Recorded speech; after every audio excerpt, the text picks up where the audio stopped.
మన్నం వీరుడు అల్లూరి సీతారామరాజు గారి జిల్లాకి వచ్చినందుకు నాకు చాలా ఆనందంగా ఉంది. ఒక మహాత్ముడు నడిచిన నేల ఇది. గిరిజన ప్రజలకి అండగా ఉన్న ఒక మహానుభావుడి పేరు పెట్టిన నేల ఇది. ఆయన తిరిగాడిన నేల, ఆయన పోరాడిన నేల. ఆ నేలకి ఈ రోజున డోలీ రహిత గ్రామాలుగా ఉండాలి, డోలీ రహిత గ్రామాలుగా ఉండాలి మన రాష్ట్రంలో, ముఖ్యంగా మన ఏజెన్సీ ప్రాంతాల్లో ముఖ్యమంత్రి గారు సంకల్పించారు.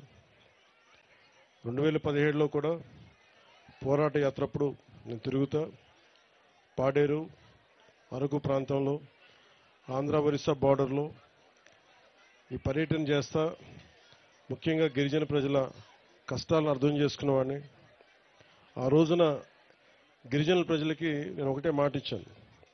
అందరూ వచ్చి మా ఊర్లోకి రా, మా తాండాలోకి రా అంటే నేను ఒకటే చెప్పాను, నేను వచ్చి ఏం చేయలేను, నాకు అధికారం లేదు అంటే, నీకు అధికారం ఉన్నా లేకపోయినా పర్లేదు, నీ మనసులో పడితే ఏదో ఒక రోజు చేస్తామా కానీ నన్ను ఆ రోజు తీసుకుపోయారు.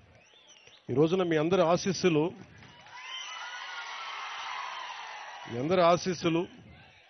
మీ అందరి దీవెనలు, ఈ రోజున నేను కూడా ప్రభుత్వంలో భాగస్వామ్యం అయ్యాను. పవన్ కళ్యాణ్ ప్రభుత్వంలో భాగస్వామ్యం అవడం అంటే ఇక్కడున్న ఒక సగటు గిరిజన యువకుడు, గిరిజన యువతి భాగస్వామ్యం అయినట్టు. నిన్న ఉన్నతాధికారులు కూడా చెప్తా ఉన్నాను, ఇప్పుడు ఇందాక కలెక్టర్ గారు కూడా చెప్తా ఉన్నాను, ఎందుకు నడిచాం, ఎందుకు పైకి ఎక్కామంటే డోలీ పట్టుకొని ఒక నలుగురు డోలీ పట్టుకొని ఒక ఇబ్బందుల్లో ఉన్న ప్రాణాన్ని పట్టుకెళ్ళడం ఎంత కష్టమో తెలుసు నాకు. అది అలాంటిది ప్రాణాలకి, గర్భిణీ స్త్రీలకి, వృద్ధులకి ఇబ్బంది వచ్చే పరిస్థితుల నుంచి సంరక్షించాలి. ఉన్న సమస్య, మొన్న ముఖ్యమంత్రి గారి దగ్గరికి వెళ్ళాం, కేంద్రంలో కూడా మాట్లాడాం, మన ఢిల్లీ పర్యటనలో కూడా దీని గురించి చర్చించాం.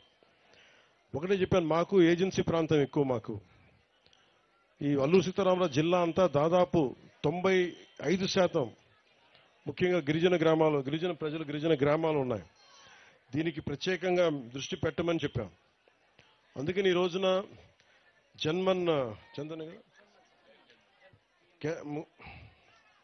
ప్రధానమంత్రి గారి పథకం, ప్రత్యేక కేంద్ర ప్రభుత్వం పథకం పిఎం జన్మన్ అని, ప్రధానమంత్రి జనజాతి ఆదివాసీ న్యాయ మహా అభియాన్ అని.